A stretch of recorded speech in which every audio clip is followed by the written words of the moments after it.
بسم الله الرحمن الرحيم. الحمد لله وحده والصلاة والسلام على من لا نبي بعده وعلى آله وصحبه ومن والاه وبعد. إخوة الكرام, الحمد لله رب العالمين. আল্লাহ আজ্জা ওয়া জাল্লা আমাদেরকে আজকের এই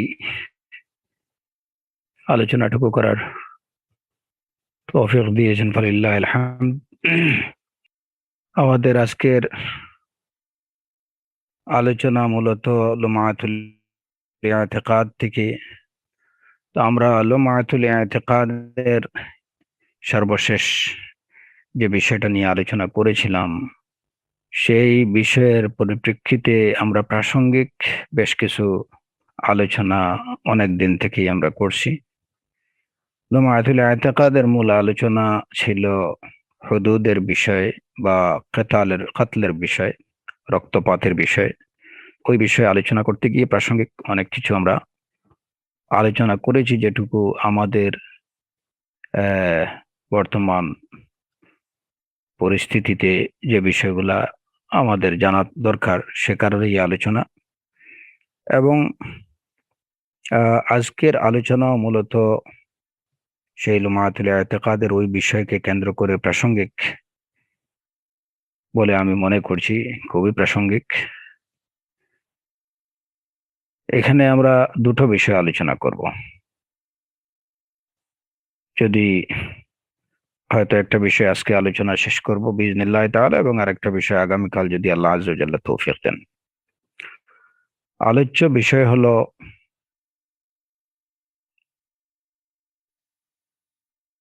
একটি প্রথম বিষয়, ধর্ম থেকে রাষ্ট্র থেকে ধর্মকে পৃথকীকরণ, কিংবা এই কথাটাকে অন্যভাবে হয়তো এইভাবে বলা যেতে পারে যে রাজনীতি থেকে ধর্ম নিয়ে রাজনীতি না করা, অর্থাৎ রাজনীতি এক জিনিস এবং ধর্ম আরেক জিনিস।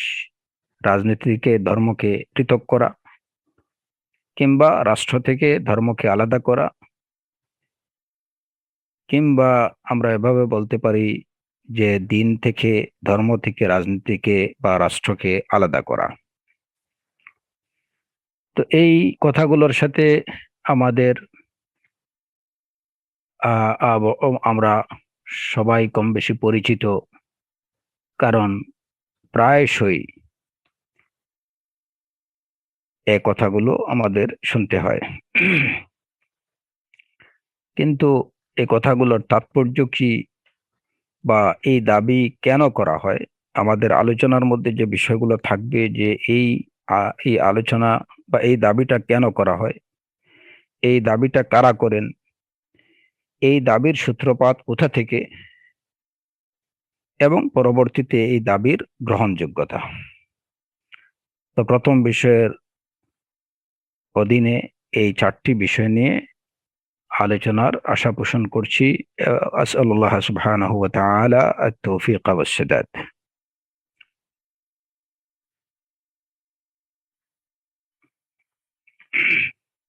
মূল বিষয় যেটা, ধর্ম থেকে, রাষ্ট্র থেকে ধর্মকে আলাদা করা বা রাজনীতি থেকে ধর্মকে আলাদা করা। ধর্ম এবং রাষ্ট্র দুটো আলাদা থাকবে, ধর্ম নিয়ে রাজনীতি করা যাবে না, বা রাজনীতিতে ধর্মের মধ্যে রাজনীতিকে নিয়ে আসা যাবে না। এই সবগুলো কথার আসলে একই কথার বা একই দাবির বিভিন্ন রূপ। রাষ্ট্র থেকে ধর্মকে আলাদা করার যে দাবির দ্বারা যা বোঝানো হয়, রাজনীতি থেকে ধর্মকে আলাদা করা দ্বারা সে কথাই বোঝানো হয়। ধর্ম নিয়ে রাজনীতি করা যাবে না, সে কথা দ্বারা ওই একই বিষয় বোঝানো হয়। তো মূল বিষয় হচ্ছে একই বক্তব্যের বিভিন্ন রূপ, আর কিছু না।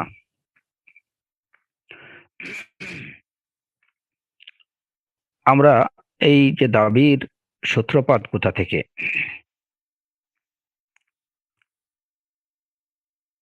এই দাবির সূত্রপাত মূলত প্রকট আকারে যেটা দেখা দেয় সেটা হচ্ছে মধ্যযুগে। মধ্যযুগে এই দাবির সূত্রপাত যে রাষ্ট্র থেকে ধর্মকে আলাদা করতে হবে, রাষ্ট্রের সাথে দ্বীনের কোনো সম্পর্ক থাকবে না।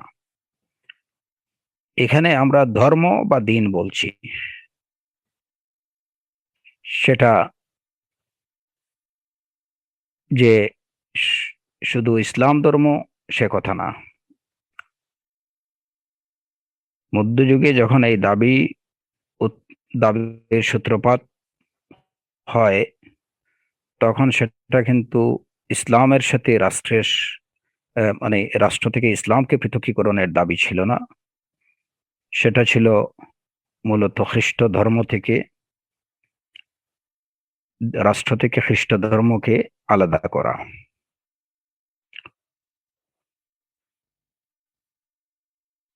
তো মধ্যযুগে এই দাবির সূত্রপাত,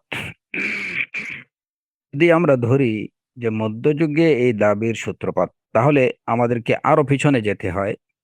তাহলে এর আগে থেকে বোঝা গেল যে এই দাবির শুরু হওয়ার আগে বা পূর্বে রাষ্ট্র এবং ধর্ম একই সাথে ছিল, রাষ্ট্র এবং ধর্মের সহাবস্থান ছিল।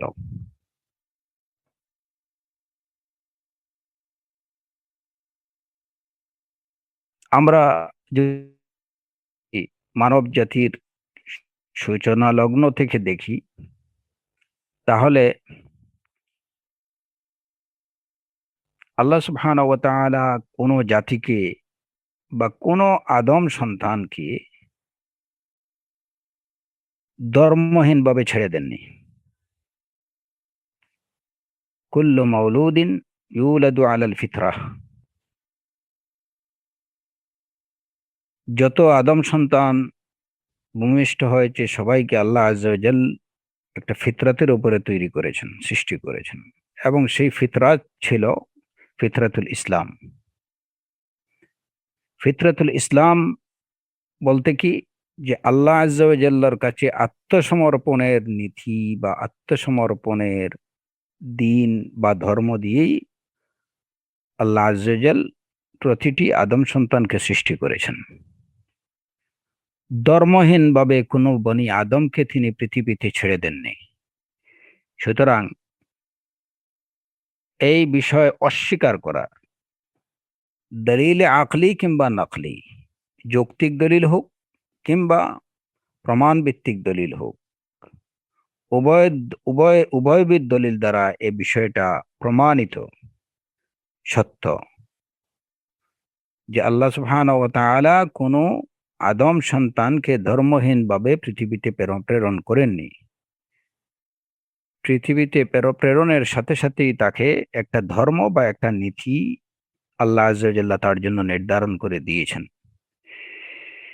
সে সেই নীতির উপরেই, সেই ধর্মের উপরেই সে চলাফেরা করত, যতক্ষণ না পরবর্তী পরিবেশ তার পিতামাতা দ্বারা প্রভাবিত হয়ে কিংবা পরিবেশের দ্বারা প্রভাবিত হয়ে, সমাজের দ্বারা প্রভাবিত হয়ে সে অন্য নীতি অবলম্বন না করে।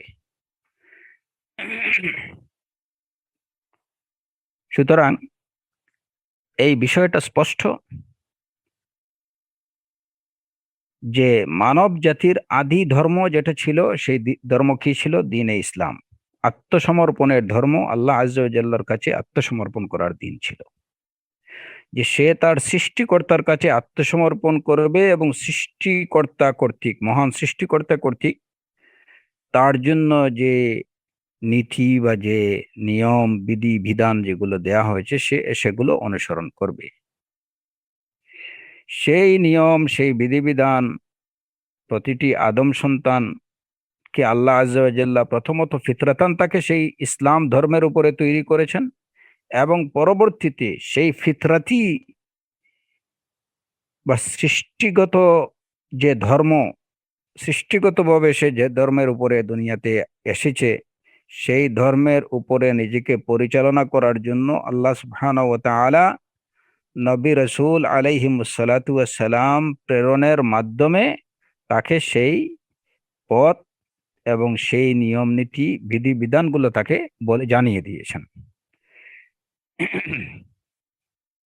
এর জন্য কোরআনে কারীমে আল্লাহ আযজা ওয়া জাল্লা বলেছেন, ওয়া ইম মিন উম্মাতিন ইল্লা খালা ফিহা নাযীর। এমন কোনো উম্মাহ নেই, এমন কোনো জাতি নেই, এমন কোনো উম্মাহ বলতে জাতি সম্প্রদায় সবই বোঝায়। এমন কোনো জাতি নেই যে জাতির মধ্যে আল্লাহ আযজা ওয়া জাল্লা কোনো ভীতি প্রদর্শনকারী পাঠাননি। প্রত্যেক জাতির মধ্যেই আল্লাহ আযজা ওয়া জাল্লা নাযীর পাঠিয়েছেন, সতর্ককারী পাঠিয়েছেন, যিনি মানব জাতিকে সতর্ক করেছেন যে কোন পথে সে চললে আল্লাহর আযাব এবং গজবের সম্মুখীন হবে সে বিষয়ে তাদেরকে সতর্ক করেছেন, এবং সাথে সাথে কোন পথে চলা তার প্রয়োজন সেই পথের দিক নির্দেশনা দিয়েছেন। ওয়া ইম মিন উম্মাতিন ইল্লা খালা ফিহা নাযীর। সুতরাং সব উম্মার মধ্যেই নাযীর ছিলেন। আম্বিয়া আলাইহিমুস সালাতু ওয়াস সালাম, নবী রাসূল আল্লাহ আযজা ওয়া জাল্লা পাঠিয়েছেন। এর থেকে বোঝা গেল যে সৃষ্টির সূচনা লগ্ন থেকেই যেখানেই আদম সন্তানের বসবাস সেখানেই একটা সমাজ বা একটা ছোট হোক বড় হোক একটা স্টেট, যেখানেই কিছু আদম সন্তানের বসবাস হয়েছে সেটাই একটা সমাজ হিসাবে সমাজে পরিণত হয়েছে।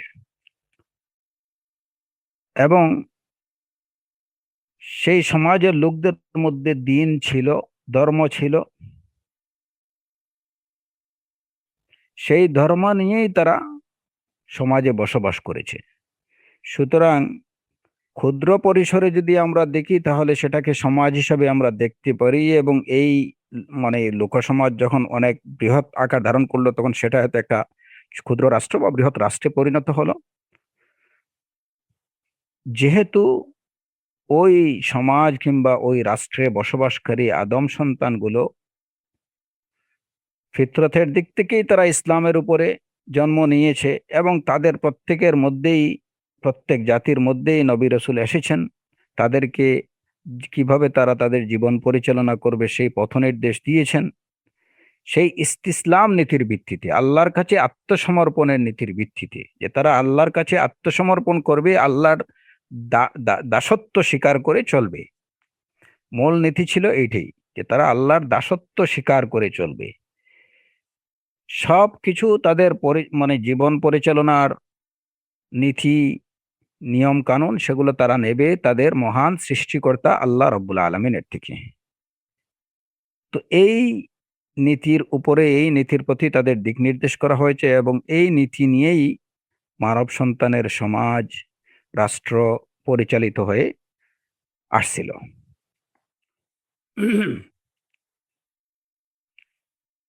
অতএব এই বিষয়টা সুস্পষ্টভাবে প্রমাণিত যে সেই মধ্যযুগের যে পশ্চিমা সভ্যতার যে বিকাশ যখন থেকে শুরু হলো, কিংবা এর আগে মধ্যযুগে যখন ঈসা আলাইহিস সালাতু ওয়াস সালামের দিনে মানে খ্রিস্ট ধর্ম শুরু যখন হলো, তখন থেকে এই ধারণা রাষ্ট্র থেকে দিনকে পৃথকীকরণের ধারণা শুরু হওয়ার পূর্ব পর্যন্ত সমাজ, প্রতিটি সমাজ এবং রাষ্ট্রে রাষ্ট্রের মধ্যে ধর্মের সহ অবস্থান ছিল। প্রত্যেকটা মানুষই একটা ধর্ম সে বহন করত, একটা ধর্ম অনুসরণ করত এবং সেই ধর্ম নিয়ে সেই সমাজে কিংবা সেই রাষ্ট্রে সেই দেশে সে বসবাস করত। এভাবেই কিন্তু চলে আসছিল রাষ্ট্র এবং ধর্মের সহ অবস্থান।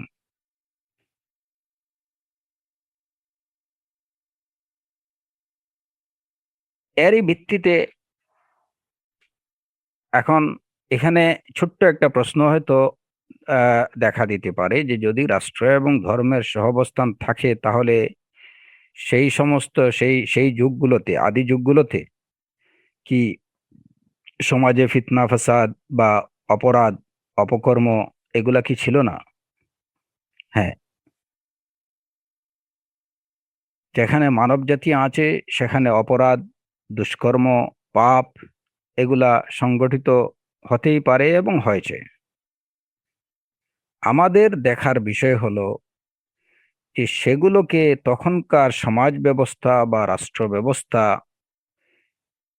এর বিরুদ্ধে কি অবস্থান নিয়েছে, কিংবা এই পাপাচার বা দুষ্কর্মগুলোকে তারা কিভাবে প্রতিরোধ বা প্রতিহত করেছে, এগুলার বিরুদ্ধে তারা কি অ্যাকশন নিয়েছে, সেই অ্যাকশনগুলো কিসের ভিত্তিতে নিয়েছে।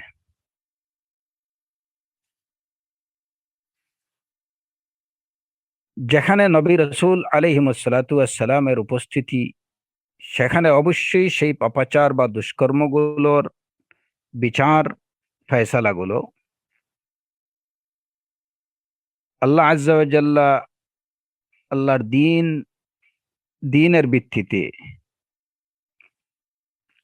সেই নবীর বা সেই রসুলের প্রতি আল্লাহর যে বার্তা ছিল, আল্লাহর প্রেরিত যে বিধান ছিল, সেই বিধান অনুসারেই কিন্তু তখনকার সমাজের বিশৃঙ্খলা পাপাচারগুলোর বিরুদ্ধে অ্যাকশন নেওয়া হয়েছে। এবং অনেক ক্ষেত্রে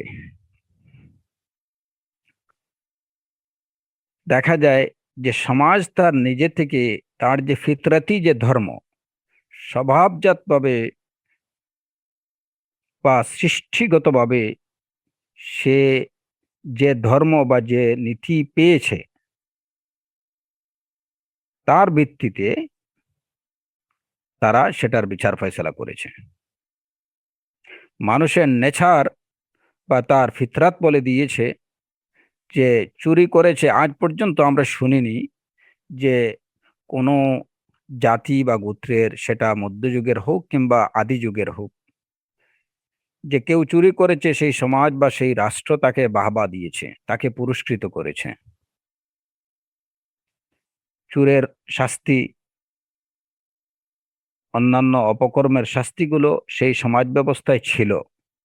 এবং এই শাস্তি এই যে শাস্তির বিধান যে তারা কার্যকর করত, এটা কিসের ভিত্তিতে? কম আজ কম, মানে যাদের কাছে নবীর বার্তা পৌঁছেনি কিংবা রসুলের বার্তা পৌঁছেনি, এরকম লোক সমাজে তারা সেই বিচারগুলো করত নিজেদের স্বভাবগত ধর্মের ভিত্তিতে, ফিতরাতি ধর্মের ভিত্তিতে।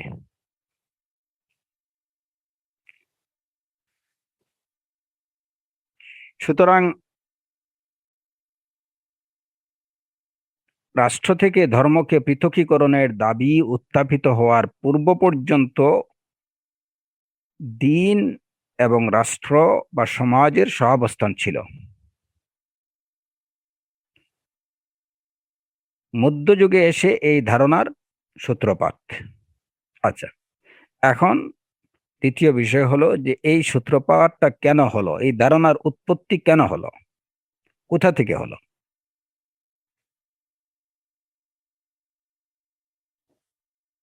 এই ধারণার উৎপত্তি হলো যখন ঈসা আলাইহিসসালামের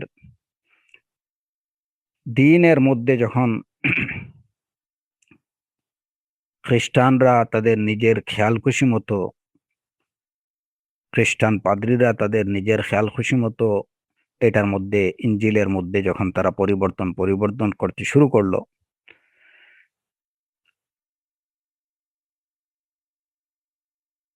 তখন থেকেই কিন্তু আল্লাহর প্রেরিত এই দিন ঈসা আলাইহিস সালাতু ওয়াস সালামের প্রতি প্রেরিত আল্লাহর এই দিন যখন তার প্রকৃত রূপ হারিয়ে বিকৃত রূপ ধারণ করলো, তখন থেকেই কিন্তু এই ধারণার সূত্রপাত। প্রচন্ডভাবে এই দাবি মানুষের মধ্যে উত্থাপিত হলো, মানুষের মধ্যে এই দাবি দেখা দিল।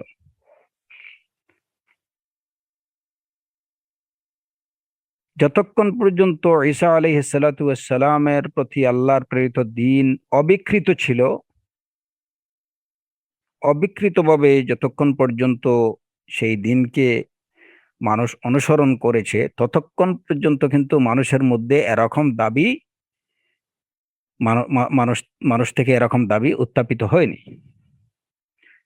যখন এটার মধ্যে তাহরিফ হলো,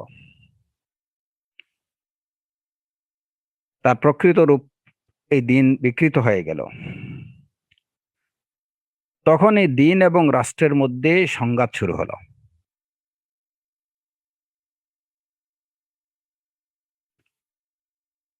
এবং যেমনটি আমরা বললাম যে পাদ্রীরা বা এই যে তখনকার যে ধর্ম সম্পর্কে যারা জ্ঞান রাখতো, সেই সব লোকেরা যখন নিজেদের স্বার্থে, পার্থিব স্বার্থে যখন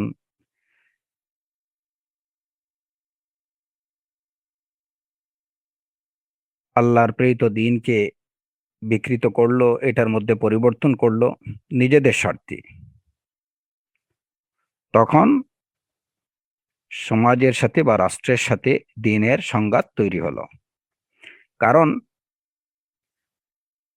যখন পাদ্রীরা তারা এই কাজটা করলো নিজেদের স্বার্থে, তখন যে কর্তৃত্ব আল্লাহ আজ্জা ওয়া জাল্লা তাদেরকে দেননি, তারা নিজেদের হাতে সেই কর্তৃত্ব নিয়ে নিল কিতাবের নামে, যে এইটা ইনজিলে আছে, এইটা তাওরাতে আছে, এটা তাওরাতে ছিল, এটা ইনজিলে আছে। আল্লাহর কিতাবের দোহাই দিয়ে তারা কিতাবের নির্দেশনার পরিপন্থী বিষয়গুলোকে তারা কিতাবের নামে চালিয়ে দিতে শুরু করলো। তারা মানুষকে তখন এই পাদ্রীরা বা ধর্ম বিশেষজ্ঞ যারা ছিল, তারা সাধারণ মানুষকে নিজেদের প্রজা ভাবতে শুরু করলো, নিজেদের গোলাম ভাবতে শুরু করলো, এবং সেই অনুযায়ী তাদের সাথে তারা আচরণ করতে শুরু করলো। কর্তৃত্বশীল মনোভাব, শোষণের মনোভাব এবং নিজেকে মালিক মনে করার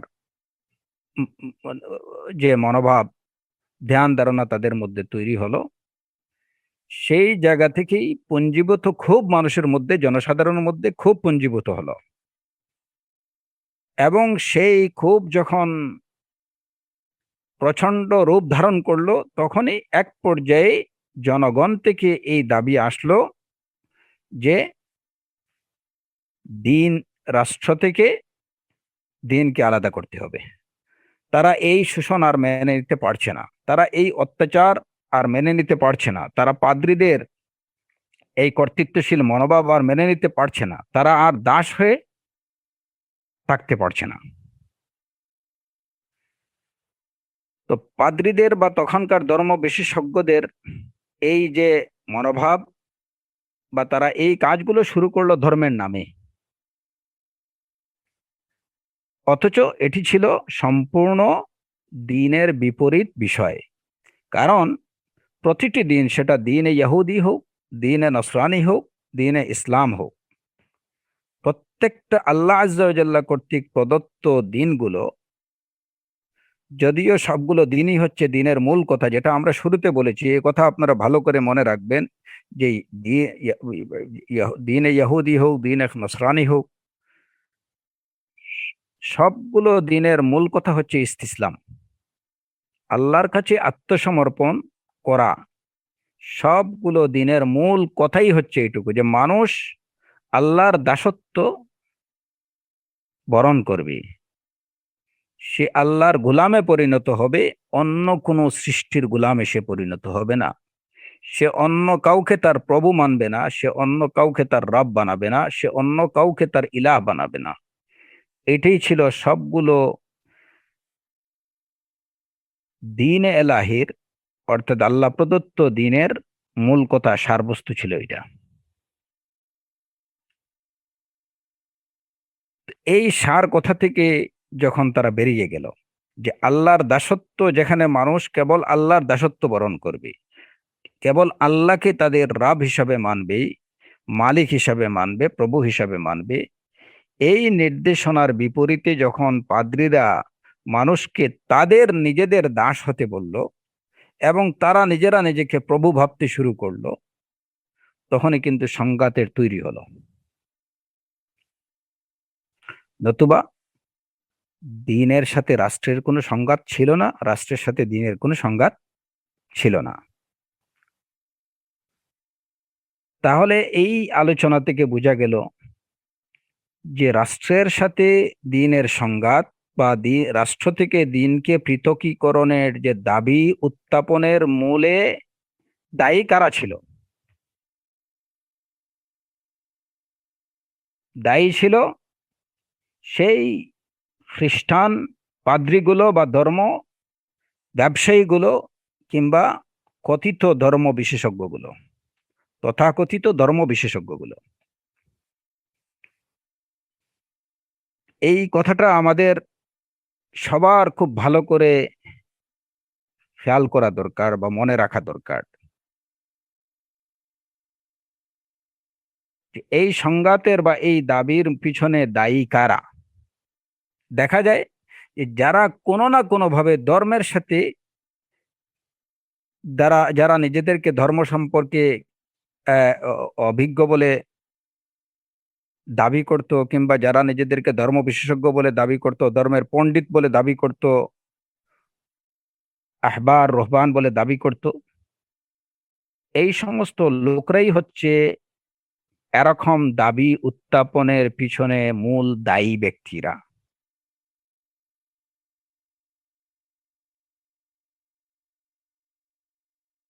তাদের কারণেই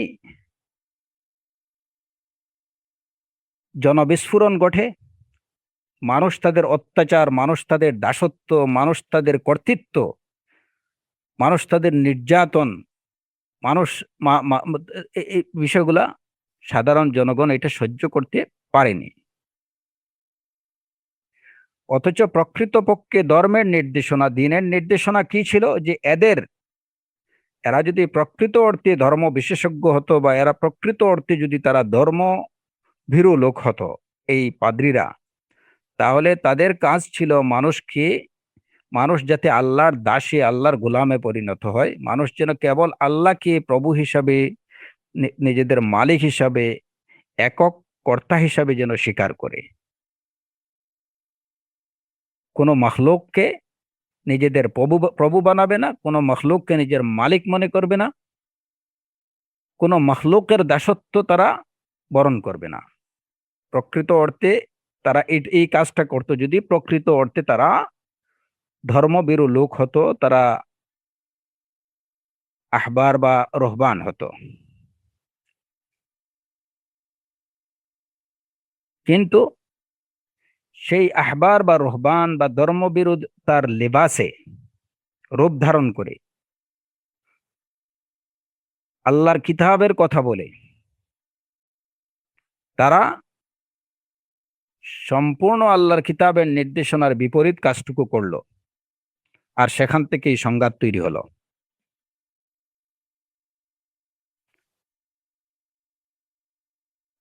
এই জায়গায় একটি পয়েন্ট আমি আপনাদেরকে বলতে চাই, যে রাষ্ট্রের সাথে ধর্মের সংঘাত বা ধর্মের সাথে রাষ্ট্রের সংঘাতের পিছনে যে যে যে কারণগুলো, তখন যে কারণটা ছিল এবং তখন যারা দায়ী ছিল, আজকে দেশে দেশে, বর্তমান সময়ে দেশে দেশে রাষ্ট্রের সাথে ধর্মের সংঘাত বা ধর্মের সাথে রাষ্ট্রের সংঘাতের যে সমস্ত সংঘাত আমরা দেখতে পাই বা এরকম যে দাবিগুলো উত্থাপিত হচ্ছে, দুইটাকে পৃথকীকরণের যে দাবিগুলো করা হচ্ছে, এসবের পিছনেও কিন্তু বহুলাংশে বহুলাংশে সেই কারণই আছে, তখন যে কারণটা ছিল, এবং তখন যে সমস্ত লোকেরা এর পিছনে দায়ী ছিল, বর্তমান সময়েও কিন্তু তাদের মতোই কিছু লোক এই সমস্ত দাবি উত্থাপনের পিছনে তারা দায়ী। এবং আরো স্পষ্ট করে যদি আমরা বলি, তাহলে যে বর্তমান সময়ে রাষ্ট্রের সাথে ধর্মের সংঘাতের মূল কারণ হচ্ছে বিকৃতভাবে ধর্মকে উপস্থাপন, দ্বীনে ইসলামকে বিকৃতভাবে, বিশেষ করে যদি আমরা স্পেসিফিক ভাবে যদি ইসলামের কথা বলি, যে ইসলামের সাথে রাষ্ট্রের সংঘাত, সেটা যে কোনো দেশে, পৃথিবীর যে কোনো প্রান্তেই হোক না কেন, এই সংঘাতের পিছনে কারণ কি? ইসলামের বিকৃত উপস্থাপনা। এবং এই বিকৃত উপস্থাপনা কারা করছে? যারা নিজেদেরকে ধর্ম বিশেষজ্ঞ বলে দাবি করছে, কিংবা যারা নিজেদেরকে আল্লাহ ভীরু বলে দাবি করছেন, বা যারা নিজেদেরকে ইসলামের পণ্ডিত বলে দাবি করছেন, এই সমস্ত লোকরাই কিন্তু এর পিছনে বহুলাংশে দায়ী।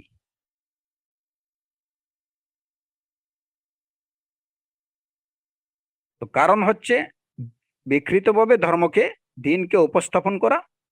এবং এই উপস্থাপনা কারা করছে? সেই দিন, কথিত দিন বিশেষজ্ঞরাই করছেন। ওইখানে যে কারণ, বর্তমানেও সেই কারণ বিদ্যমান, এইটুকু বলার কোনো অবকাশ নেই যে ওই সময় যে কারণ ছিল বর্তমানে সেই কারণ আদৌ নেই, এরকম দাবি করার কোনো অবকাশ নেই।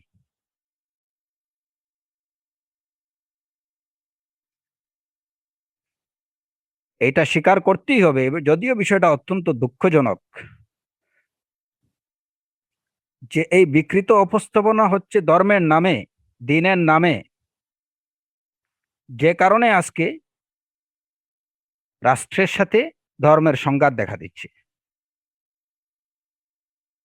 জনগণ দ্বীনে ইসলামের যে প্রকৃত রূপ, যেটা, সেটা তাদের সামনে উপস্থাপন করা হচ্ছে না, জনগণের সামনে উপস্থাপন করা হচ্ছে না।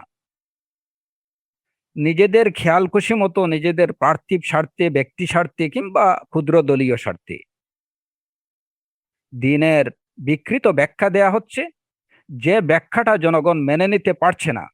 আর কিভাবেই তারা সেটা মেনে নেবে? কারণ এই ব্যাখ্যা তো আল্লাহ আজ্জা ওয়া জাল্লার দেয়া ব্যাখ্যা না, এটা তো আল্লাহ আজ্জা ওয়া জাল্লার দেয়া সেই দিন না।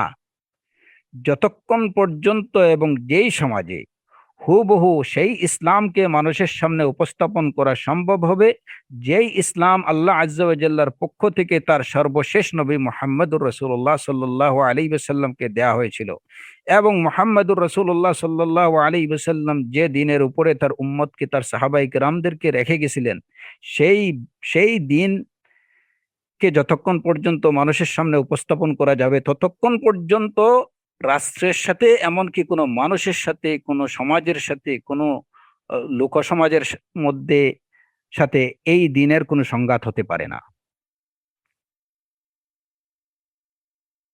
সংঘাতটা তৈরি হয় তখনই যখন সেই প্রকৃত দিন থেকে যখন মানুষ সরে যাবে, সেই প্রকৃত দিনের বিকৃত ব্যাখ্যা যখন উপস্থাপন করা হয় মানুষের সামনে, ইসলামের বিকৃত রূপটা যখন মানুষ দেখতে পায়, তখনই কিন্তু সংঘাত তৈরি হয়। নতুবা এই সংঘাত নিরসনের জন্য, বিশৃঙ্খলা নিরসনের জন্য, শান্তির প্রবাহ আনয়নের জন্য, জগৎটাকে, সমাজটাকে সুখ এবং শান্তিতে সমৃদ্ধ করে তোলার জন্যই তো দ্বীনে ইসলামের আগমন।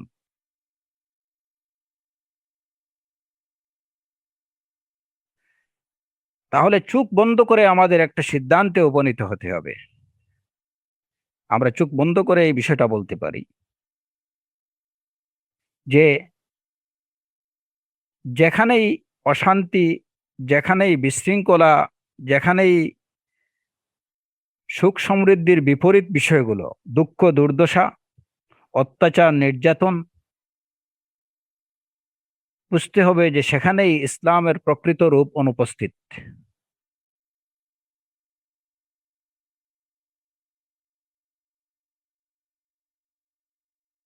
যতক্ষণ পর্যন্ত যে সমাজে, একটা ক্ষুদ্র সমাজও যদি হয়, সেই সমাজে যদি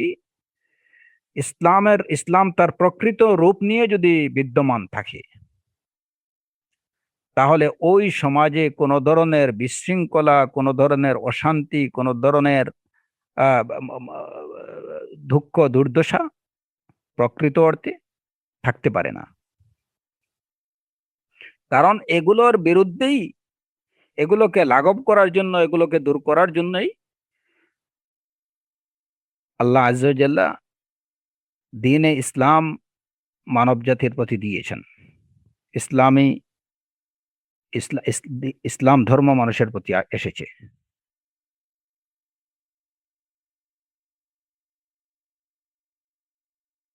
সুতরাং মূল কারণ, যখনই দেখা দেবে যে কোনো সমাজে দিনকে রাষ্ট্র থেকে আলাদা করতে হবে, রাজনীতি থেকে দিনকে আলাদা করতে হবে, ধর্ম মসজিদে থাকবে, মসজিদের মধ্যে, মসজিদ মাদ্রাসার মধ্যে ধর্ম সীমাবদ্ধ থাকবে, এর বাইরে বের হবে না, আর বাকিটা পুরাটুকু রাষ্ট্র চালাবে, এরকম দাবি যখন যে সমাজে উত্থাপন হবে,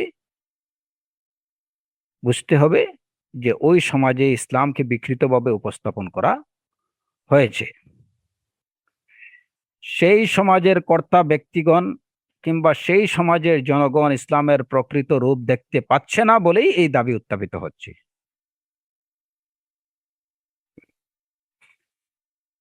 তো আমরা ওই মূল বিষয়টাতে যাই, যে পাদ্রীদের সাথে যখন মানুষের দ্বন্দ্ব শুরু হলো, সংঘাত শুরু হলো, পাদ্রীরা যখন ধর্মের নামে নিজেদের কর্তৃত্ব প্রতিষ্ঠা করতে চাইলো, তারা সাধারণ জনগণকে যখন নিজেদের নিজেদের দাসে পরিণত করতে চেষ্টা করলো, তখনই এই বিদ্রোহ শুরু হলো, এই দাবি উত্থাপিত হলো। এবং এক পর্যায়ে এই দাবি এত প্রকট হয়ে গেল যে এই বিষয়টাকে আলাদা করতে তারা বাধ্য হলো। এবং এটা কখন? যখন এই ইউরোপের বিকাশ, আধুনিক সভ্যতার বিকাশ হতে যখন শুরু করলো, তখনই এই দাবিটা প্রতিফলিত হতে শুরু করে। তখন জনগণ এই সিদ্ধান্তে উপনীত হয় যে রাষ্ট্রের বিষয়ে কিংবা জনগণের বিষয়ে দিন নাক গলাবে না। দিন থাকবে এক জগতে, আর রাষ্ট্র থাকবে তার জগৎ নিয়ে। এইখানেই বাঘ বন্টন করা হলো। বন্টনটা এই জায়গাতেই হলো। দিন থাকবে রুহানি জগৎ নিয়ে, আর রাষ্ট্র থাকবে বস্তু জগৎ নিয়ে।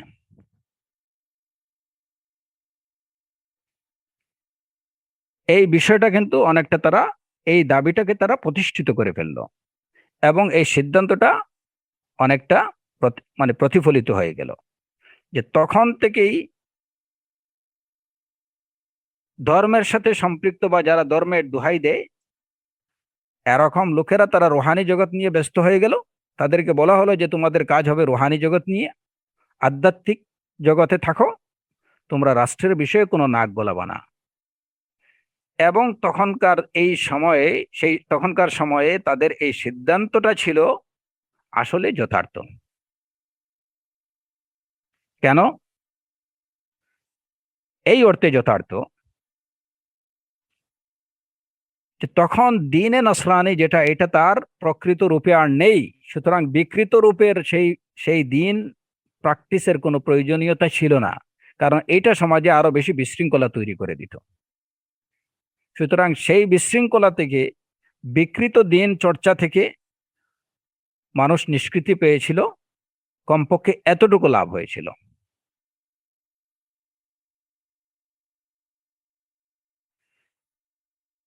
যদি তখনকার সময়ে যারা দিন সম্পর্কে অভিজ্ঞ ছিল, তারা যদি সেই দিন নসরানের প্রকৃত রূপ যেটা ছিল, এটাকে, ইনজিলকে বিকৃত না করে তারা যদি আল্লাহর প্রকৃত নির্দেশনাগুলোকে সঠিকভাবে তারা মানুষের সামনে তুলে ধরতো এবং সেগুলোকে তারা চর্চা করত, সেগুলো চর্চার প্রতি মানুষকে উদ্বুদ্ধ করত, তাহলে সমাজে সেই বিশৃঙ্খলা তৈরি হতো না এবং এই দাবি উত্থাপিত হতো না।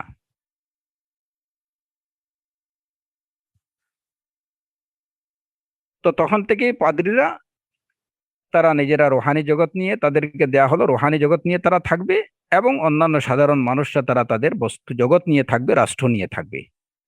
এখান থেকেই রাষ্ট্র থেকে দিনকে আলাদা করে দেয়া হলো।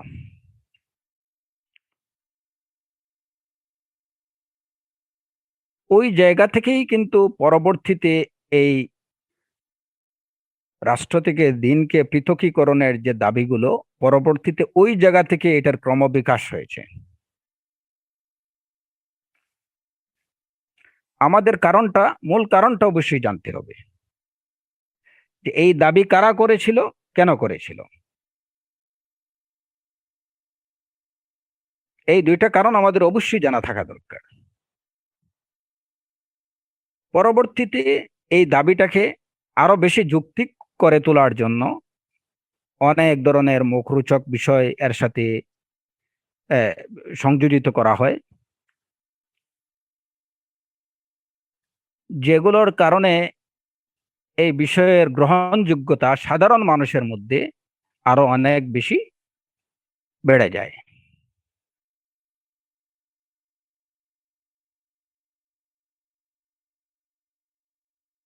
তো যেমন তারা এই এই যুক্তিটা উপস্থাপন, পরবর্তীতে এই যুক্তি এর সাথে আরো বেশি কি হলো, অ্যাড হলো, অধিবাসী যারা, নাগরিক যারা, তারা রাষ্ট্রের বিষয়গুলো দেখবে, এখানে দিনের কি আছে। কারণ এই যুক্তিগুলো শয়তান তাদেরকে, তাদের মধ্যে এটা আরো ডেকোরেটেড করে দেয় যে একটা রাষ্ট্রের মধ্যে বিভিন্ন ধর্মের লোক থাকতে পারে, ইহুদি, খ্রিস্টান, বুদ্ধিস্ট, হিন্দু, মুসলিম, আরো বিভিন্ন ধর্মের লোক থাকতে পারে। এখন যদি রাষ্ট্রে দিন রাখা হয়, বা রাষ্ট্রের যদি ধর্ম, রাষ্ট্র এবং ধর্ম যদি একসাথে রাখা হয়, তাহলে, কারণ এখানে তো সব ধর্মের নাগরিকরাই আছে, সুতরাং যদি এখানে একটা ধর্ম রাষ্ট্রে থাকে, তাহলে এটা পক্ষপাতমূলক রাষ্ট্র হবে, অন্যান্য ধর্মের নাগরিক যারা আছে তাদের প্রতি অবিচার হবে।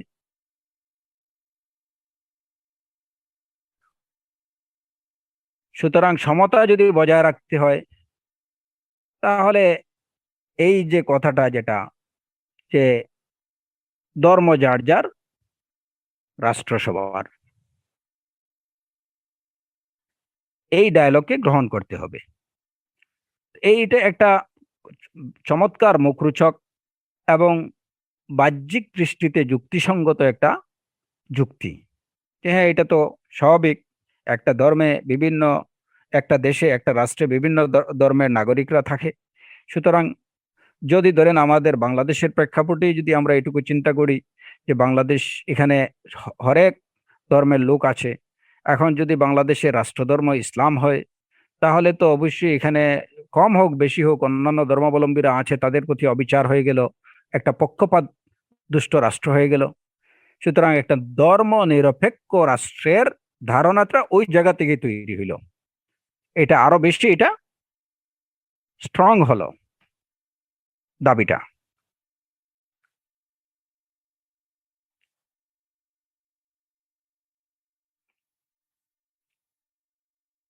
এবং এর সাথে আরো যুক্তি অ্যাড করা হলো যে এই রাষ্ট্রে অনেকগুলো লোক, বিভিন্ন ধর্মের লোক, একটা রাষ্ট্রে বিভিন্ন ধর্মের নাগরিকরা থাকে। এখন দেখা গেল যে একটা কাজ, যেমন ধরেন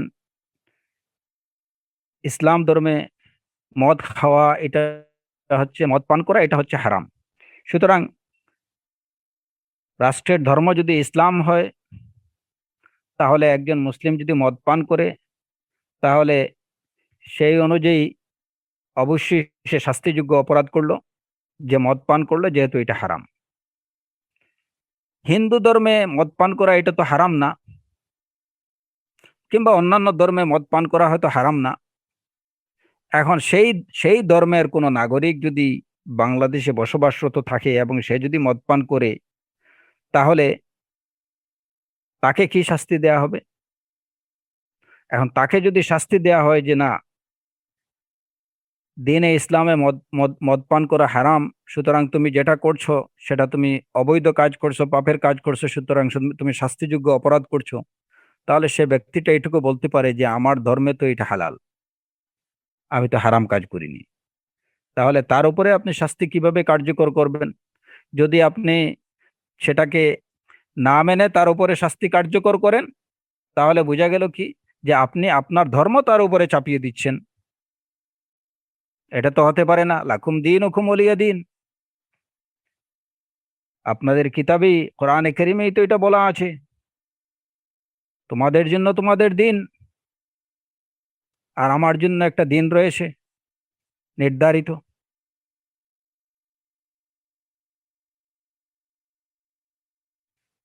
বাহ্যিক দিক থেকে এই যুক্তিগুলো কত চমৎকার যুক্তি।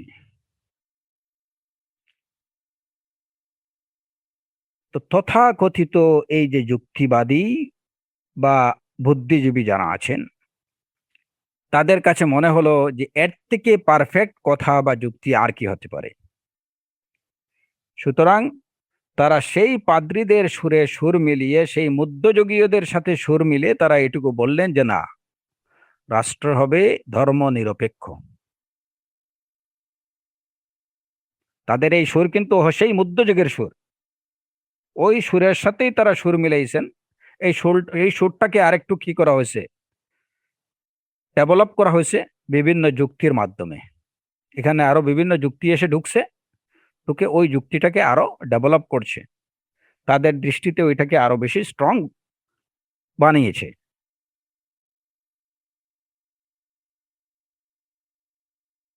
তো তারা ওদের সাথে সুর মিলিয়ে বললেন যে না, রাষ্ট্র হবে ধর্মনিরপেক্ষ। এবং সেই ধারাই ধরেন আমাদের সমাজে চলে আসছে এখন পর্যন্ত, সেই ধারা মানে প্রত্যেকটা দেশে দেশেই চলছে।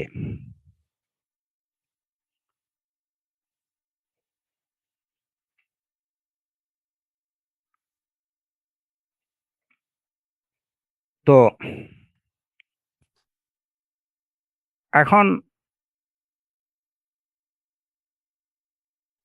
বিশেষ করে যখন এই যে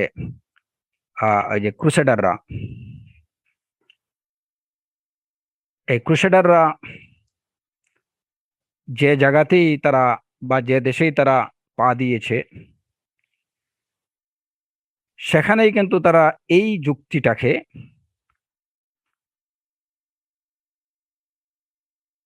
বা এই দাবিটাকে তারা প্রতিষ্ঠিত করার জন্য কাজ করেছে,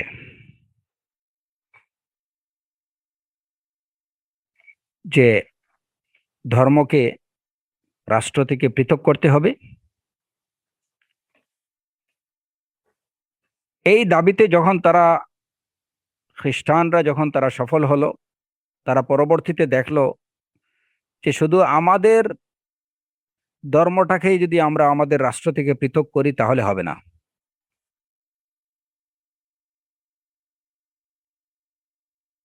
এই চিন্তা ভাবনা অন্যান্য ধর্মাবলম্বীদের মধ্যেও ছড়িয়ে দিতে হবে, এবং অন্যান্য রাষ্ট্রের কাছেও এই ডায়ালগ, এই ডায়ালগটাকে গ্রহণযোগ্য করে তুলতে হবে।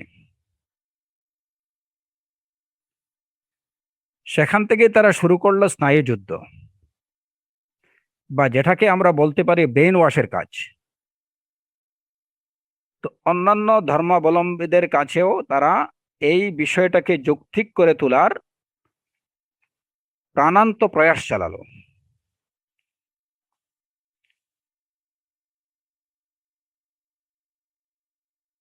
এবং এই প্রয়াসে দেখা যায় যে প্রত্যেকটা দেশেই কিন্তু এই রকম দাবিদার, ধর্মকে রাষ্ট্র থেকে পৃথক করার দাবিদারের একটা বিরাট জনসংখ্যা তারা গড়ে তুলতে সক্ষম হয়েছে প্রত্যেকটা মুসলিম রাষ্ট্রে।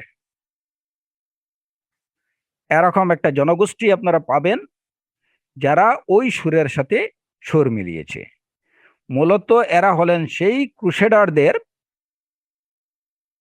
দ্বারা ব্রেইন ওয়াশড, বা ওই ক্রুসেডারদের স্নায়ুযুদ্ধের আগ্রাসনের শিকার।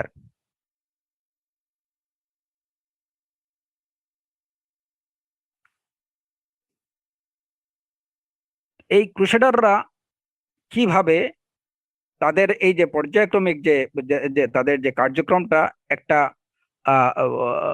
স্টেপ বাই স্টেপ তারা অগ্রসর হয়েছে, এবং সেই স্টেপেরই বা সেই পদক্ষেপগুলোরই একটা ধাপ হলো যে তারা প্রথমত দেখলো যে যদি একটা বিশেষ করে মুসলমানদের মধ্যে, আলহামদুলিল্লাহ, যেহেতু ইসলাম হচ্ছে মানুষের ফিতরাতি ধর্ম বা একদম ন্যাচারাল বা সৃষ্টিগত ধর্ম, এই ধর্মের সাথে যখন, এই সৃষ্টিগত ধর্মের সাথে যখন পরবর্তীতে কোরআন সুন্নাহর শিক্ষাটা অ্যাড হয়, তখন সেটা আসলে তার মধ্যে একটা আলো জ্বালিয়ে দেয়। সুতরাং এই আলোটাকে নিভিয়ে দেয়া এটা খুব সহজ বিষয় না। এটা কিন্তু অমুসলিমরা এবং বিশেষ করে ক্রুসেডাররা, ইহুদি খ্রিস্টানরা এটা খুব ভালো করেই জানে যে একটা মুসলিমকে তার ধর্ম থেকে বিচ্যুত করা এটা সহজ কাজ না। যতটুকু সহজ কাজ একজন খ্রিস্টানকে, একজন ইহুদিকে তার ধর্ম থেকে বিচ্যুত করা, একটা হিন্দুকে তার ধর্ম থেকে বিচ্যুত করা, বা অন্যান্য ধর্মাবলম্বীদেরকে তার ধর্ম থেকে বিচ্যুত করা যতটুকু সহজ, একজন মুসলিমকে তার ধর্ম থেকে বিচ্যুত করা তত সহজ না। কেন সহজ না? এর কারণ হলো যে এই দ্বীনে ইসলামটা হচ্ছে তার ফিতরাতি ধর্ম, এবং সেই ফিতরাতি ধর্মের সাথে কিছুটা না কিছু কোরআন এবং সুন্নাহর শিক্ষা বা আলো তার মধ্যে ফোকাস করেছে। এতে করে তার মধ্যে একটা আলো তৈরি হয়েছে, এবং যে আলো সহজে নির্বাণ নয়। তাহলে এই আলোকে নিভানো কিভাবে নিভানো যায়, সেই ষড়যন্ত্র নিয়েই তারা ব্যস্ত আছে এখন পর্যন্ত, এবং সেই ষড়যন্ত্র তারা চালিয়ে যাচ্ছে। এই প্রচেষ্টাতে তারা দিন রাত মগ্ন। এই হাকিকতটা আমাদেরকে বুঝতে হবে। ইউরিদুনা লিইউতফিউ নূরাল্লাহি বিআফওয়াহিহিম ওয়াল্লাহু মুতিম্মু নূরিহি ওয়ালাউ কারিহাল কাফিরুন। তারা চায় আল্লাহর নূরকে তাদের মুখের দ্বারা নিভিয়ে দিতে, আর অবশ্যই আল্লাহ তার নূরকে পূর্ণতা দান করবেন, যতই কাফেররা এটাকে অপছন্দ করুক। আল্লাহ তার নূরকে অবশ্যই পরিপূর্ণতা দান করবেন। তো এই যে ইউরিদুনা লিইউতফিউ নূরাল্লাহি বিআফওয়াহিহিম, আল্লাহ নূরকে নিভিয়ে দেওয়ার প্রয়াস এটা কিন্তু শেষ হয়ে যায়নি। এই অপচেষ্টা তাদের চলমান আছে, এবং এটা থাকবে। সেই প্রচেষ্টার অংশ যে এই যে যেহেতু এটাকে সহজে তারা কি করতে পারবে না, এটা তারা ভালো করে বুঝে। এবং যদি কোনো মুসলিমকে একসাথে বলা হয় যে তুমি ধর্ম ছেড়ে দাও, তাহলে তার এই কথা কোনো নামমাত্র মুসলিম হলেও সে সহজে গ্রহণ করবে না। সুতরাং তাকে খুব হিকমার সাথে অগ্রসর হতে হবে। এবং তাদের সেই অপকৌশলের একটা ধাপ হলো যে তারা বলল যে দেখো, এই যে যুক্তিগুলো আমরা আগে যে যুক্তিগুলো উপস্থাপন করলাম, যে ধর্ম তো ঠিক আছে, ধর্মের জায়গায় থাকবে, যে যার ধর্ম পালন করুক, এখানে কোনো অসুবিধা নেই, সবার স্বাধীনতা আছে। হ্যাঁ, ধর্মীয় স্বাধীনতা আছে, কেউ কারো ধর্মীয় স্বাধীনতায় হস্তক্ষেপ করবে না। হ্যাঁ, রাষ্ট্র রাষ্ট্রের কাজ করবে। হুম, দুইটাকে আলাদা করার উপস্থাপন করা হলো। এবং এই দাবির মধ্যে সবচেয়ে ধর্ম রাষ্ট্র থেকে ধর্মকে আলাদা করার যে প্রথম পদক্ষেপ যেটা তারা দেখতে চায় ক্রুসেডাররা, অমুসলিমরা, সেটা হলো প্রথমে রাষ্ট্রের যে বিচার ব্যবস্থা, সেই বিচার ব্যবস্থাটা হবে রাষ্ট্রীয় বিচার ব্যবস্থা। বিচার কার্যক্রম পরিচালিত হবে রাষ্ট্রের নিয়ম কানুন অনুযায়ী, সেটা ইসলামী নিয়ম কানুন অনুযায়ী না। এই বিষয়টা তারা প্রথমে দেখতে চায়। তাদের সেই অপচেষ্টার প্রথম টার্গেট যেটা, যে মুসলিম সমাজ থেকে ইসলামী বিচার ব্যবস্থাটাকে তারা পৃথক করতে চায়। যে আচ্ছা ঠিক আছে, অন্যান্য বিষয় থাকুক, অসুবিধা নেই, সালাদ সিয়াম এগুলো তো থাকবেই, এগুলো তো প্রত্যেকে নিজ নিজ ধর্ম কি করবে, কিন্তু বিচার ব্যবস্থাটা এটা হবে রাষ্ট্রের দ্বারা নির্ধারিত, এটা ইসলাম দ্বারা নির্ধারিত না। এটা হচ্ছে তাদের ফার্স্ট টার্গেট। তো ওই যে আমাদের, যেহেতু আমি বলছিলাম যে আমাদের আলোচনা হচ্ছে প্রাসঙ্গিক, ইবনে কুদামা রাহিমাহুল্লাহর আলোচনা ছিল, বা যেটার ব্যাখ্যা মুহাম্মদ ইবনে সালেহ আল উসাইমিন রাহিমাহুল্লাহ এটা বলছিলেন, যে যে বিষয়টা আমরা আলোচনা করেছিলাম, মানুষের হকের মধ্যে প্রথম যে বিষয়টার জবাব আল্লাহ আযজা ওয়া জাল্লা নেবেন সেটা হচ্ছে হত্যাকাণ্ড। এই হত্যাকাণ্ড নিয়ে আমরা আলোচনা করেছিলাম যে হত্যার বদলে হত্যা, কিসাস, এটা হচ্ছে ইসলামী বিধান। তো এই সমস্ত ইসলামী বিচার ব্যবস্থা থেকে ইসলামী বিধানকে বাদ দিতে হবে। এটা রাষ্ট্র নির্ধারণ করবে যে কোন অপরাধের শাস্তি কি হবে। এটা হচ্ছে ক্রুসেডারদের দেয়া থিওরি, বা তাদের যে টার্গেট, সেই উদ্দেশ্যের বাস্তবায়নের জন্য তারা প্রথমত এই ধারণাটা মুসলমানদের মধ্যে খুব জোরালোভাবে, এই ধারণা মানুষের মনের মধ্যে ঢুকিয়ে দিতে চায়, মুসলমানদের মনের মধ্যে ঢুকিয়ে দিতে চায়। এখন প্রশ্ন হলো যে কেন তারা সর্বাগ্রে বিচার ব্যবস্থা থেকে ইসলামকে সরিয়ে দিতে চায় কেন? ইসলামী বিচার ব্যবস্থাকে বাদ দিয়ে তারা অন্য বিচার ব্যবস্থা গ্রহণ করতে চায় কেন, এবং এটাকে প্রতিষ্ঠিত কেন করতে চায়? বিষয়টা বুঝতে হবে যে তারা এই যে স্নায়ুযুদ্ধে নেমেছে, তারা কিন্তু পড়াশোনা ছাড়া নামেনি। মুসলমানদের বিরুদ্ধে যে স্নায়বিক আগ্রাসন বা যে স্নায়ুযুদ্ধ তারা চালিয়ে যাচ্ছে, এটা কিন্তু এমনিতেই তারা এই যুদ্ধ সম্পর্কে, বা এখানে কি অস্ত্র ব্যবহার করতে হবে, কখন কি ব্যবহার করতে হবে, এই সমস্ত বিষয়ে পড়াশোনা না করে কিন্তু তারা এই যুদ্ধে অবতীর্ণ হয়নি। তারা পড়াশোনা করে দেখেছে যে ইসলামের নবী মুহাম্মদুর রাসূলুল্লাহ সাল্লাল্লাহু আলাইহি ওয়াসাল্লাম তিনি বলে গেছেন, লাতুনকাদান্না উরা হাযা দ্বীন উরওয়াতান উরওয়া কুল্লামা নাকাদাত উরওয়া তামাসসাকা আন-নাসু বিল্লাতী বা'দাহা ফাআউয়ালুহুন্না নাকদান আল হুকম ওয়া আখিরুহুন্না নাকদান আস-সালাত। মুসনাদে আহমদের হাদিস, এবং হাদিসটি গ্রহণযোগ্য, যে এই দিনের বিষয়গুলো, ইম্পর্টেন্ট বিষয়গুলো, বা এই দিনের রজ্জুটা একটা একটা করে ছিঁড়ে যাবে।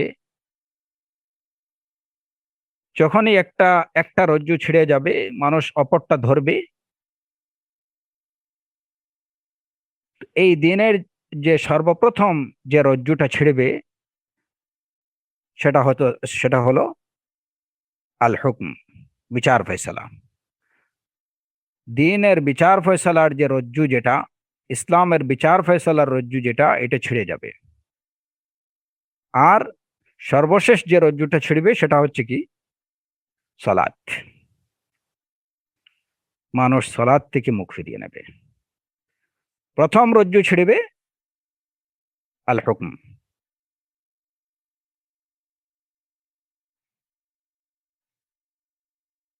সুতরাং এই হাদিস থেকে তারা ভালো করে বুঝতে পারছে যে প্রথম রজ্জুটা যদি ছিঁড়ে যায়, তাহলে পরবর্তী রজ্জুগুলো একটার পর একটা অনবরত ছিঁড়তেই থাকবে। তো তাদের টার্গেট হচ্ছে যে মেইন জায়গাতে অ্যাটাক করা, যে কোনোভাবে যে কোনোভাবে প্রথম রজ্জুটা ছেড়ে দেই। আল হুকম, ইসলামের যে বিচার ব্যবস্থা যেটা আছে সেটাকে যেন আমরা ধ্বংস করে দেই। রাষ্ট্র থেকে যেন সেই বিচার ব্যবস্থা, ইসলামী বিচার ব্যবস্থাটাকে রহিত করে দেই। এই ধারণাটা মানুষের মধ্যে বদ্ধমূল করে দেওয়ার প্রাণান্ত চেষ্টা তারা করে যাচ্ছে, এবং এই ক্ষেত্রে অনেক ক্ষেত্রেই তারা সফলতা পাচ্ছে, তারা সফল হচ্ছে।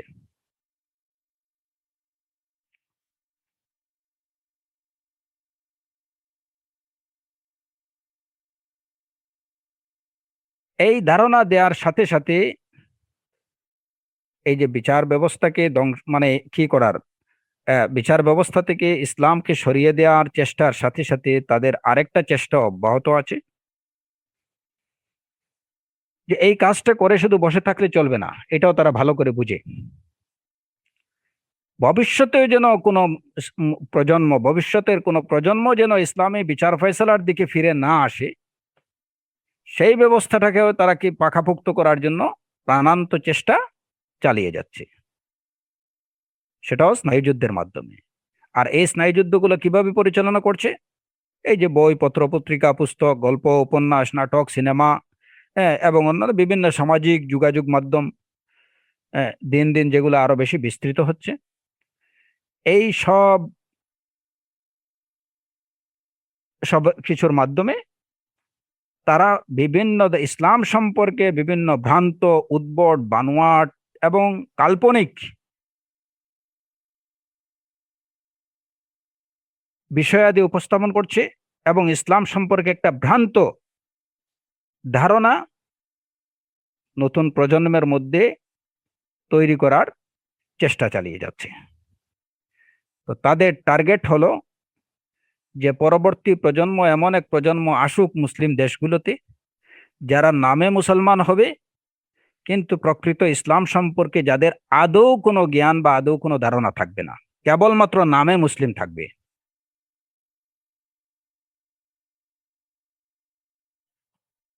এদের সামনে ইসলামের যে ইসলামী যে বিচার ব্যবস্থাকে এমনভাবে চিত্রায়িত করে করে তুলে ধরা হচ্ছে যে এতে করে যে কোনো একটা একজন একজন মানুষ যে চিত্র দেখার পরে একটা মানুষ চরমভাবে ইসলাম বিদ্বেষী হয়ে ওঠে, সেভাবে ইসলামকে চিত্রায়িত করা হচ্ছে। এখন কথা হলো যে আমরা এই কিছুক্ষণ আগের যে আলোচনায় বললাম, রাষ্ট্র থেকে দিনকে পৃথকীকরণের মূলে যারা দায়ী, কারা দায়ী?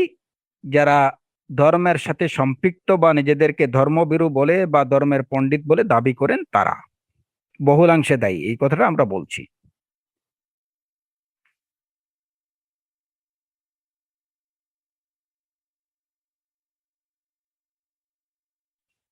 স্নায়ুযুদ্ধের মাধ্যমে মুসলমানদের মধ্যেই এমন ধারণা বদ্ধমূল করতে চায়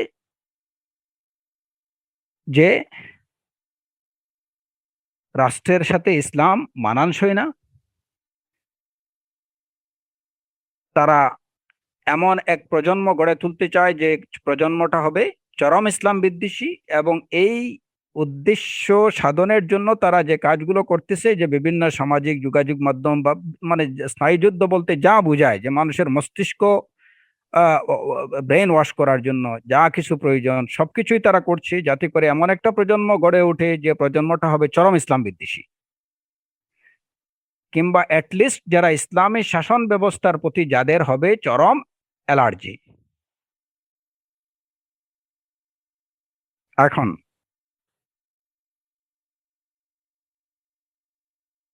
কথা হলো যে তাহলে সেই ইসলামের পণ্ডিতরা এটাতে দায়ী হলেন কিভাবে? এটা তো স্নায়ুযুদ্ধেরই ফল। হ্যাঁ, কথা হলো যে এই সুযোগটুকু করে দেওয়ার পিছনে দায়ী কারা? আজকে যেখানে, হ্যাঁ, কাফেররা, আমরা তো এই যে কোরআনে কারিমেই তো আল্লাহ আযজা ওয়া জাল্লা আমাদেরকে জানিয়ে দিয়েছেন যে তারা যুগে যুগে ইউরিদুনা লিইউতফিউ নূরাল্লাহি বিআফওয়াহিহিম, আল্লাহর নূরকে নিভিয়ে দেওয়ার জন্য তারা প্রাণান্ত চেষ্টা করবে। সেই জায়গাতে যারা দিন সম্পর্কে, কোরআন সুন্নাহ সম্পর্কে জ্ঞান রাখেন, তাদের দায়িত্ব কি ছিল? তাদের দায়িত্ব ছিল ইসলামের প্রকৃত রূপটা, প্রকৃত চিত্রটা, ইসলামী বিচার ব্যবস্থার প্রকৃত প্রকৃত চিত্রটা মানুষের সামনে তুলে ধরা।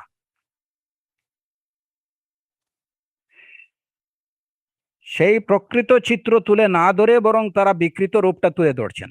যেমন ধরেন, অনেক জায়গায় দেখা যায় যে গ্রাম্য সালিশের নামে দেখা যায় যে কোনো হুজুর কিংবা গ্রাম্য মাতব্বর কিংবা এই যে গ্রাম্য মুরব্বী বিচারক, উনি হয়তো কোনো জায়গায় কেউ ব্যভিচার করছে, জুতার মালা গলায় দিয়ে তাকে সারা গ্রাম ঘুরে বেড়ানো হচ্ছে, কিংবা কোনো মহিলাকে তার মাথার চুল ফেলে দিয়ে মানুষের সামনে তাকে ছেড়ে দেয়া হচ্ছে, তার গলায় হয়তো একটা সাইনবোর্ড দিয়ে ছেড়ে দেয়া হচ্ছে।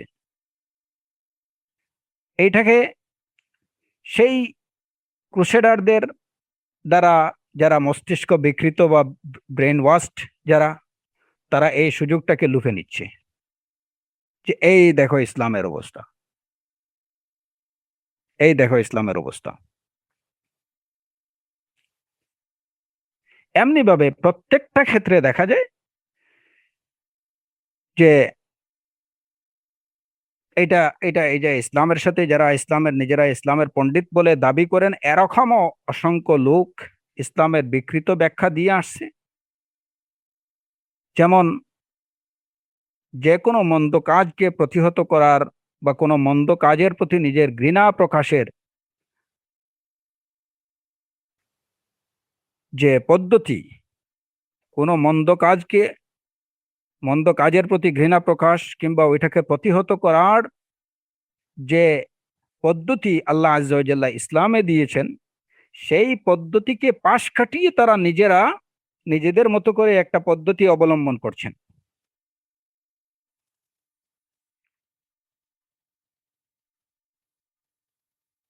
এবং সে ইসলামের দুশ্মনরা এই বিষয়গুলোকে কাজে লাগিয়ে মানুষের ব্রেনটাকে আরো ভালোভাবে ওয়াশ করতে পারছে যে এই দেখো, এরা না ইসলামের দাবিদার, এরা না নিজেদেরকে ইসলামের হেফাজতকারী বলে, এরা না নিজেদেরকে ইসলামের ধারক বাহক বলে, এই কাজটা তারা কিভাবে করলো? এটা কি যুক্তিসঙ্গত? এটা কি ইসলামে আছে?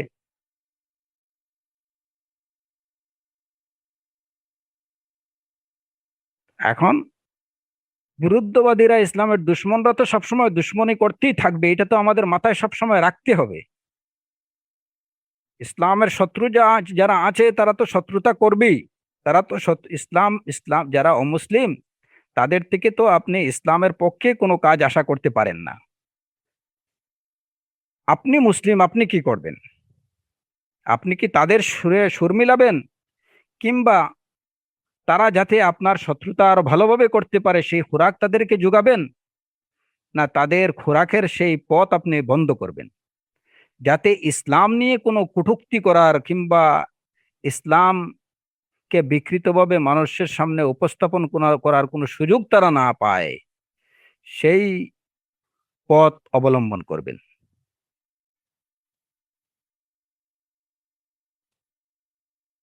আমাদের এই বিষয়গুলো খুব ভালো করে বুঝতে হবে।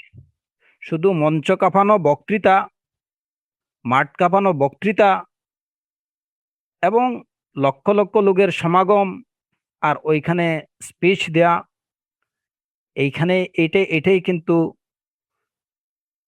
ইসলামের খেদমত বা ইসলামের সেবা না।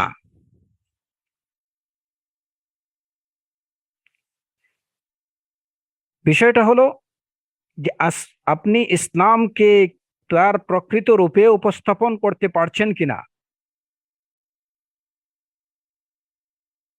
এবং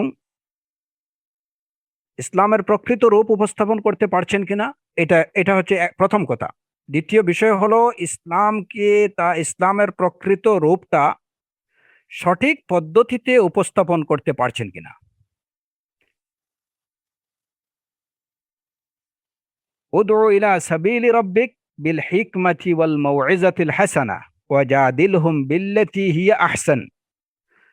দাওয়াতের পদ্ধতি আল্লাহ আযজা ওয়া জাল্লা কোরআনে কারীমে বলে দিয়েছেন, রাসূলুল্লাহ সাল্লাল্লাহু আলাইহি ওয়াসাল্লামকে নির্দেশ দিচ্ছেন, এবং এই নির্দেশটা তার উম্মতের ক্ষেত্রেও প্রযোজ্য, উম্মতের দুআতদের ক্ষেত্রেও প্রযোজ্য। উদউ ইলা সাবিলি রাব্বিক, আপনি আপনার রবের পথে আহ্বান করুন, বিল হিকমা, হিকমার সাথে, ওয়াল মাউইজাতিল হাসানা, সুন্দর সদুপদেশের মাধ্যমে, ওয়াজাদিলহুম বিল্লাতি হি আহসান, তাদের সাথে আপনি মুজাদালা করুন, আর্গুমেন্ট করুন, বিল্লাতি হি আহসান, উত্তম পদ্ধতিতে। এই এই হিকমাটা কি, সেই হিকমাটা কি? এই হিকমার ব্যাখ্যা দিতে গিয়ে দেখা যায় এখানেও কিন্তু অপব্যাখ্যা, এখানেও কিন্তু বিকৃতি।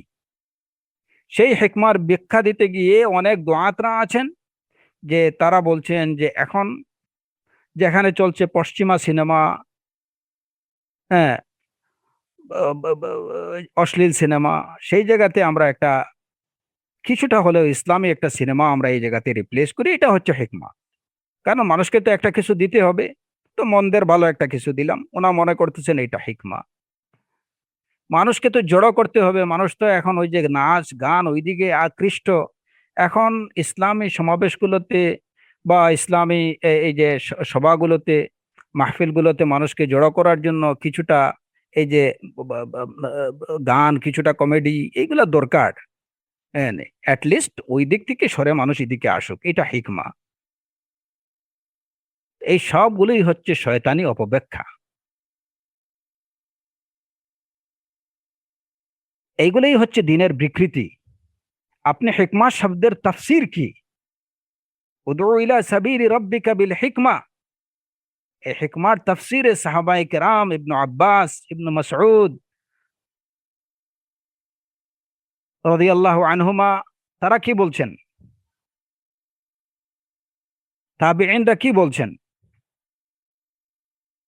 আপনি সেই ব্যাখ্যা উপস্থাপন করুন এবং সেটাকে গ্রহণ করুন। আপনি সেই পদ্ধতি, সেই হিকমা অবলম্বন করুন। আপনার নিজস্ব ব্যাখ্যা, নিজস্ব মন গড়া ব্যাখ্যা আপনি দেবেন, মানুষকে বলবেন, সেটা অবলম্বন করবেন, এটাই হচ্ছে ইসলামের সর্বনাশ। কারণ গয়ের শত্রু বিভীষণ, এই কথাটা আমাদের মনে রাখতে হবে। সেই অমুসলিমরা তারা যতটুকু না ইসলামের ক্ষতি করতে পারছে, তার থেকে বেশি ক্ষতি করছে সেই গরের শত্রুরা, মুসলমান নামধারীরা। আমি কথাগুলো বলছি অত্যন্ত দুঃখের সাথে, ভারাক্রান্ত হৃদয়ে, যে আমাদের লোকরাই আমাদের ক্ষতি করছে। আর এই বলাটা কিন্তু এটা কারো গীবাত না, এটা ইবরতের জন্য এবং ইসলাহের জন্য, ইসলাহের জন্য। আমাদের সময় আছে, আমরা এখনো যারা নিজেদেরকে ইসলামের দায়ী বলছি, যারা ইসলামের খেদমত করার চেষ্টা করছি, আমাদের এই মৌলিক বিষয়গুলো বুঝতে হবে যে আমাদের করণীয় কি, আমরা কোন পথে চলবো, কিভাবে দাওয়াত দেব, কিসের দাওয়াত দেব, আমাদের দাওয়াতের বিষয়বস্তু কি হবে এবং দাওয়াতের পদ্ধতি কি হবে, কিভাবে আমরা কোন ইসলামকে আমরা রিপ্রেজেন্ট করব, কোন ইসলামকে আমরা অনুসরণ করব, কোন ইসলামের প্রতি মানুষকে দাওয়াত দেব এবং কোন পদ্ধতিতে দাওয়াত দেব। এই দুইটা বিষয় আমাদের খেয়াল রাখতে হবে, যে এইখানে যেন কোনো রকম বিকৃতি না ঘটে। নতুবা আপনি সাময়িকভাবে সুফল পেতে পারেন, কিন্তু লং টাইম কোনো সুফল আপনি পাবেন না, বরং এটা কি হিতে বিপরীত হওয়ার সম্ভাবনাই সবচেয়ে বেশি। এতে হিতে বিপরীত হওয়ার সম্ভাবনা সবচেয়ে বেশি।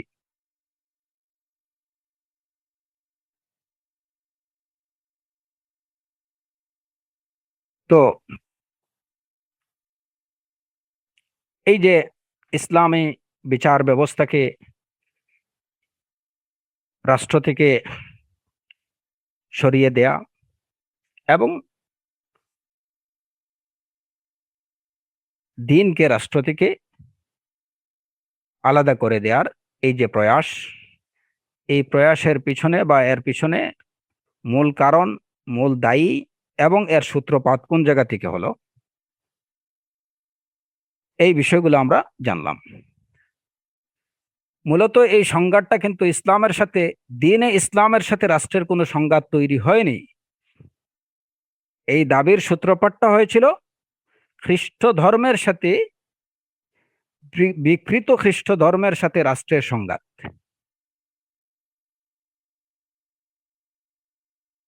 এখানে ইসলামকে দায়ী করা যাবে না। কিন্তু সেই ধারাবাহিকতায় তারা যখন দেখলো যে শুধুমাত্র আমাদের খ্রিস্ট ধর্ম কিংবা ইহুদি ধর্ম থেকে রাষ্ট্রকে আলাদা করলেই হবে না, এখানে একটা অপরাজিত শক্তি যেটা ইসলাম, সেই ইসলামকে মুসলমানদের থেকে সরাতে হবে, নতুবা তারা আমাদেরকে পরাজিত করে ফেলবে। আর সেই অপকৌশল বা অপচেষ্টার ফল, ফল হিসাবে তারা যে দিন রাত প্রাণান্ত চেষ্টা চালিয়ে যাচ্ছে। যে কোনো মানুষ যে কোনো বিষয়ে যদি নিরন্তর প্রচেষ্টা চালায়, এটার কম বেশি সার্থকতা বা এটার কিছু সফলতা অবশ্যই লাভ করে। তো তারাও কিন্তু এই যে ক্রুসেডাররা বা যারা এই স্নায়ুযুদ্ধ চালিয়ে যাচ্ছে অমুসলিমরা, তারাও এটার সফলতা কিন্তু প্রত্যেকটা দেশেই পাচ্ছে। সেই ধারাবাহিকতায় আমাদের সমাজেও দেখা যায় যে মুসলিম নামধারী এমন একটা জনগোষ্ঠী তৈরি হচ্ছে, যে জনগোষ্ঠীর মুখ থেকে এই রূপ কথাবার্তা বা এই দাবি উত্থাপিত হচ্ছে যে রাষ্ট্র ধর্ম ইসলাম থাকবে না।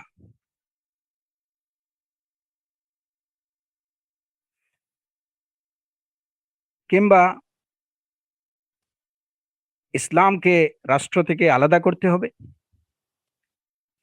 ইসলাম নিয়ে রাজনীতি চলবে না, ধর্ম নিয়ে রাজনীতি চলবে না, এরকম কথাবার্তা তাদের মুখ থেকে উচ্চারিত হচ্ছে। তো হওয়ার পিছনে আমি এখানেও বলবো যে এই যে মুসলমান ঘরের সন্তান মুসলিম নামধারী ব্যক্তির মুখ থেকে এই বিষয়গুলো উচ্চারিত হওয়ার পিছনে মূল দায়ী কারা? মূল দায়ী আপনি এবং আমরা, যারা ইসলাম সম্পর্কে, আল্লাহ আজ্জা ওয়া জাল্লা সামান্যতম কোরআন এবং সুন্নাহ সম্পর্কে কিছুটা জানার তৌফিক দিয়েছেন, দায়ী আমরা, বেশিরভাগই আমরা দায়ী। কারণ আমরা তাদের কাছে দ্বীনের সঠিক দাওয়াতটা পৌঁছাতে পারিনি, দ্বীনের ইসলামের প্রকৃত রূপ তাদের সামনে উপস্থাপন করতে পারিনি। আমরা এক একজন এক একভাবে ইসলামকে উপস্থাপন করছি।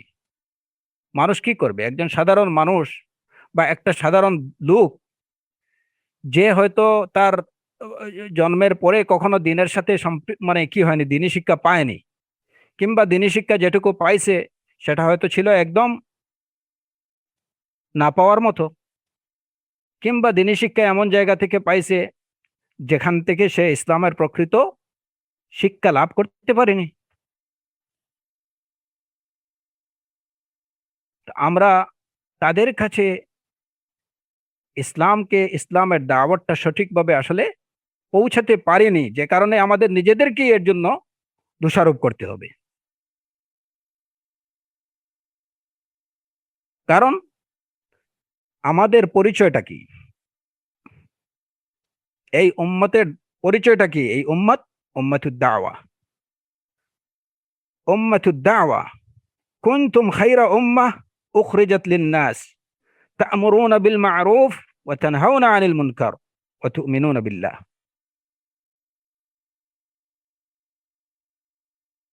আমরা আমাদের এই পরিচয়টাকে ধরে রাখতে পারিনি যে আমরা হচ্ছি উম্মাতুদ দাওয়া, উখরিজাত লিন-নাস। ফতোয়া দিয়ে দেয়া এটা খুব সহজ।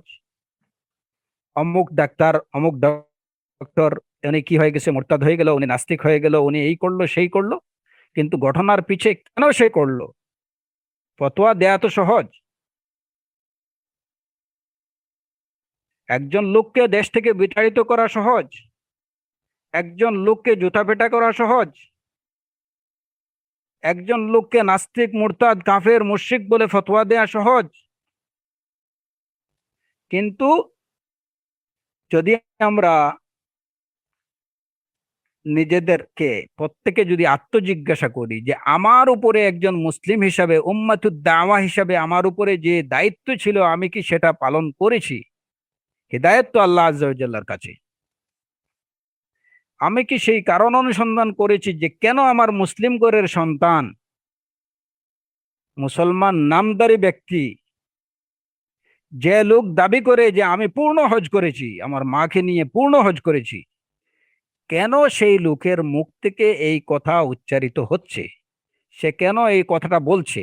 সে কি বুঝে শুনে বলছে, নাকি সে নিজে এই যে মানে তথাকথিত যে প্রগতিশীল, নিজেকে প্রগতিশীল হিসাবে প্রকাশ করার, কিংবা সেই স্নায়ুযুদ্ধের আগ্রাসীদের আগ্রাসনের শিকার হয়ে তার মুখ থেকে এই কথাটুকু বের হচ্ছে?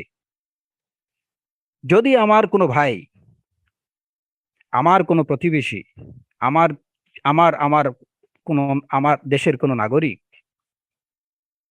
সে যদি সেই ক্রুসেডারদের স্নায়ুযুদ্ধের আগ্রাসনের শিকার হয়, প্রথম দায়িত্ব হচ্ছে তাকে সেই জাল থেকে, সেই বেড়া জাল থেকে মুক্ত করা এবং তার কাছে প্রকৃত বিষয়টা উপস্থাপন করা, যে সে এখান থেকে যেন বের হয়ে আসে। তারা যদি তার ব্রেন ওয়াশ করতে পারে, তাহলে আপনি কি তার ব্রেন ওয়াশ করতে পারেন না? যে লোকটা থেকে, যে লোকের মুখ থেকে এরকম কথা বের হয়েছে, সেই লোকটাকে জিজ্ঞেস করে দেখেন যে ভাই তুমি ইসলাম সম্পর্কে কি জানোটা কি? যদিও সে নিজে বড় বড় ডায়লগ দিচ্ছে যে আমি এই করছি, ঠিক আছে, হিকমার সাথে, বিররিফকি ওয়াল লিন, নম্রতার সাথে, ভদ্রতার সাথে, ভদ্রভাবে আপনি আন্তরিকতার সাথে তাকে জিজ্ঞেস করেন যে আপনার এই যে অ্যালার্জিটুকু কেন, কি সমস্যা, ইসলাম আপনার ক্ষতিটা কি করছে, কেন ইসলামের প্রতি আপনার এই বিদ্বেষ, কেন ইসলামের প্রতি আপনার এই ঘৃণা, আপনি এইটুকু বলুন। তার থেকে সেটুকু জানা দরকার, তাকে সেটা তার তার বিষয়গুলো ক্লিয়ার করা দরকার, তাকে বোঝানো দরকার। হিদায়াত আল্লাহ আজ্জা ওয়া জাল্লার কাছে, ইন্নাকা লা তাহদি মান আহবাব ওয়ালাকিন্নাল্লাহা ইয়াহদি মান ইয়াশা।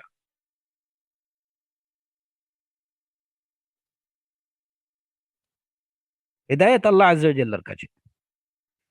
তো আমার মূল কথা হচ্ছে যে এখানে সবসময় আমি আমার নিজেকে দোষারোপ করি। আমার আমার আমার যে আমার তাকসির বা আমার শর্টকামিজ কোন জায়গায়, সেটা আমাকে দেখতে হবে। অন্যকে দোষারোপ করা খুব সহজ, কিন্তু আমি আমার দায়িত্ব কতটুকু পালন করেছি, আমার ত্রুটি কোন জায়গায়, সেটা আমাকে ফাইন্ড আউট করতে হবে। নিজের দায়িত্ব পরিপূর্ণভাবে আদায় করার পরে তারপরে হচ্ছে অন্য বিষয়গুলো। তো যাই হোক, আজকের আলোচনা আমি এখানেই শেষ করতে চাই। আল্লাহ সুবহানাহু ওয়া তাআলা আমাদের দিনের প্রত্যেকটি বিষয় সঠিকভাবে জানার, বুঝার এবং সেগুলোকে মেনে চলার তৌফিক দান করুন। এবং এখানে আমার এই যে বিষয়, এই বিষয়ে আমার আজকের আলোচনা ইনকমপ্লিট, এটাকে কেউ কমপ্লিট মনে করবেন না। এবং আমি স্পষ্টভাবে বলতে চাই যে এই আলোচনাটাকে কেউ ভিন্নভাবে, যে কেউ হয়তো মনে করতে পারে যে এটা হচ্ছে কোনো যারা ইসলাম বিদ্বেষী, যারা ইসলামের বিরুদ্ধে কথা বলে তাদের পক্ষ অবলম্বন করে কথা হচ্ছে, এরকম কোনো কিছু বুঝার বা সন্দেহ করার বিন্দুমাত্র অবকাশ নেই। আগামীকালের আলোচনা আল্লাহ আজ্জা ওয়া জাল্লা যদি আমাকে তৌফিক দেন, ইনশাআল্লাহ সেখানে এই বিষয়গুলো সম্পূর্ণরূপে পরিষ্কার হবে। এবং ইনশাআল্লাহ আগামীকালের আলোচনায় আমাদের যে বিষয়গুলো থাকবে, আমান লাম ইয়াহকুম বিমা আনজালাল্লাহ ফাউলাইকা হুমুল কাফিরুন ফাউলাইকা হুমুজ জালিমুন ফাউলাইকা হুমুল ফাসিকুন, এই আয়াত সম্পর্কে। এবং যারা দ্বীনকে রাষ্ট্র থেকে পৃথক করতে চায়, শরীয়তের দৃষ্টিতে তাদের হুকুম কি, এবং দ্বীনকে রাষ্ট্র থেকে পৃথক করার দাবির মানে কি, ইনশাআল্লাহ এই প্রশ্নগুলোর উত্তর পাওয়ার চেষ্টা করব।